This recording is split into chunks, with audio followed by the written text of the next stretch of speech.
Hello everyone, my name is Sarah and I will be your instructor for this fun-filled semester of Geographic Information Science and Technology.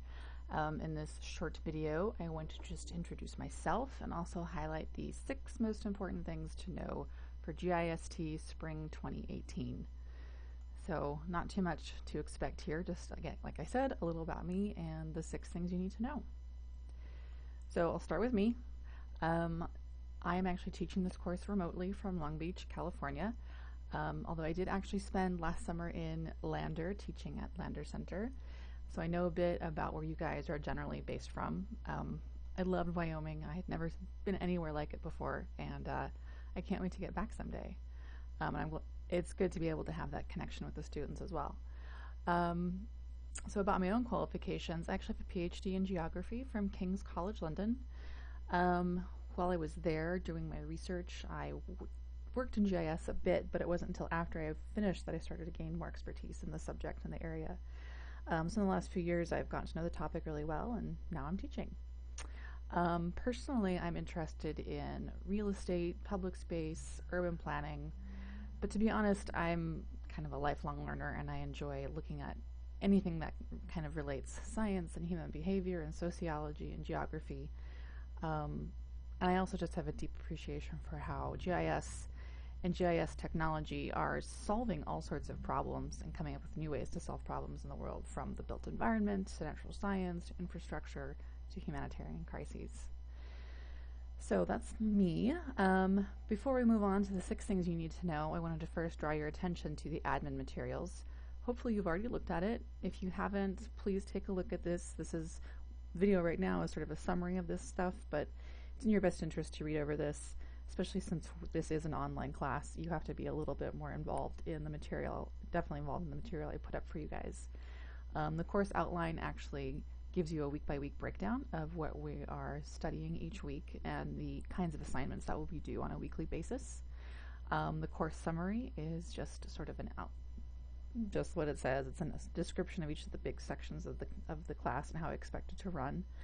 The syllabus is the kind of official documentation that's on file with CWC and what makes the class a class. And lastly are the lab guidelines.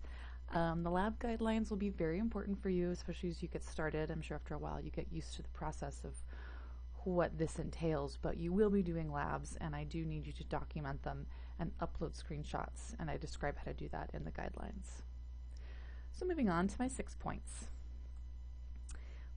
Point number 1, very important to me. I know I mentioned this in this email I sent out to you guys last week, if you recall, but, oops, go back. Commit to consistently checking in on the class and develop a routine. Again, because this is an online course, you have extreme amounts of freedom and flexibility, which is wonderful for working into your personal life. But it can be very easy for homework and classwork to just sneak up on you. So my technique is to just have a same time or similar time that you check in, maybe not do the work, but know what's coming up, and then have a time that you've scheduled to sit down and actually do the homework.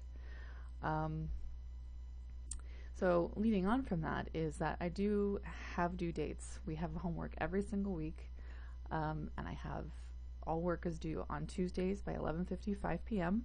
When you submit the work, it will be time-stamped, so I can see what time it gets turned in. You have 24 hours to submit late work. After that, I will not accept it. If you do submit late work, it's for 50% credit. This is just to keep you on the ball, and it also keeps me up with the grading. I don't want to sit around and wait around for assignments to trickle in, because I'm juggling several different classes, so this is best for me as well, and for you, believe me. I will be offering extra credit though, so if you fall behind, or if you miss an assignment, or if you just want to be a superstar and do more work, there'll be opportunities to earn more points. If you do need to turn in work late, however, I know we're all adults, life happens, gets in the way, so to speak, just let me know. Send me an email, say I've got this thing coming up, or I'm having trouble juggling this right for these couple weeks, can we work on something? And I can accommodate you. I'm totally happy to. I just want to know that it's coming up. So the main line is communicate with me. The third point is I just wanted to clarify the different kinds of assignments you will be doing It will be very consistent. You will be doing a weekly assignment, which will include reading questions, vocabulary questions, etc., and some hands-on activities. And you will also be doing either a lab or a assignment that replaces the lab, which would be some more in-depth reading or a different kind of activity or a video perhaps to watch and answer questions. Aside from those two things due, will also see, especially if you look at the course outline, you'll see that there are application and analysis weeks. So on those weeks, it's kind of like a content review or an exam, if you will, even though it's not actually an exam. Instead of doing the weekly assignments and the labs, instead you will be actually digging further into the theme of the subject we just covered in the last several weeks. Again, I've grouped things throughout the semester so that there's kind of a general theme to what we study over a period of time. Those will be where you, again, go into it in more detail, and it should be a nice change of pace and, again, challenge you to think differently about what we've just learned. Number 4 is grading. It's pretty easy. Your weekly assignments are points based on how many questions are actually just in the assignment, so it changes each week. And the labs/lab replacements are always worth 20 points, and the application and analysis sections are worth 50 points. I do weight the grades. Weekly assignments and labs or lab replacements are 30% of your grade each, and application analysis is worth 40% of your grade. You will be able to see your assignment scores as I input them on your course Moodle for the class. Number 5, technology and data. So you guys should all have your own PC or have access to a PC, and hopefully it's one that you can download software onto. That's kind of a critical aspect of this class. You will be downloading several different kinds of software. Perhaps most importantly will be ArcMap for desktop, but that won't be for a few more weeks. So you need to be able to have permissions to do that. If you're using a computer at CWC, it probably has the software on it already, but double check and just make sure you've got that all set up. If we're ever using special software for a certain week or a certain module, I will let you know in the course description of the chapter for the week. Also, I highly recommend you get an external storage device, aka a memory stick, but it does need to be slightly larger. It can't just be, should be larger than 1 gig.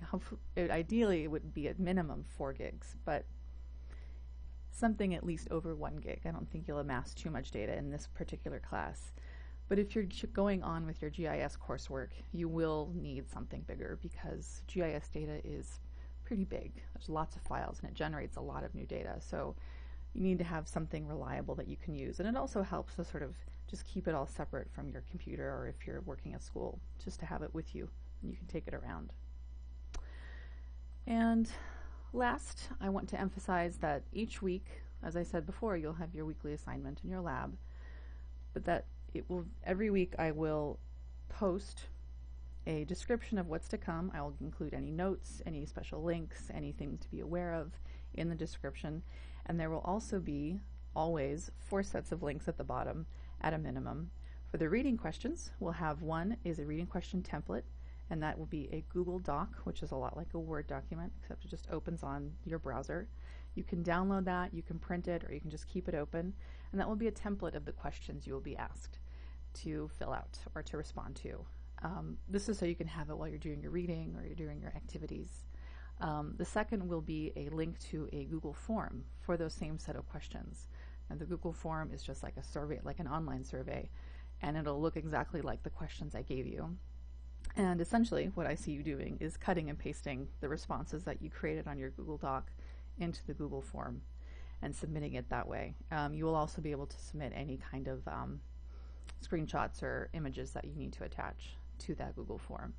The same will apply for the lab or the lab replacement. There will be a Google Doc that will list the questions, and then there will be a Google form that you answer the questions through. Okay.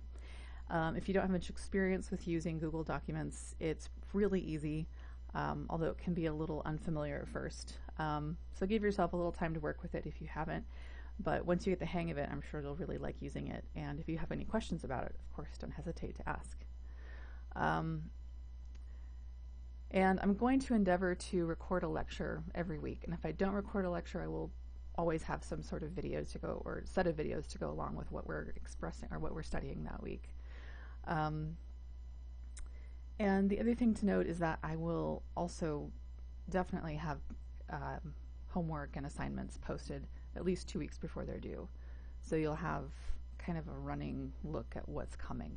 So you'll always know what you can jump ahead on if you happen to just be sort of getting ahead of things. So those are my 6 things to know.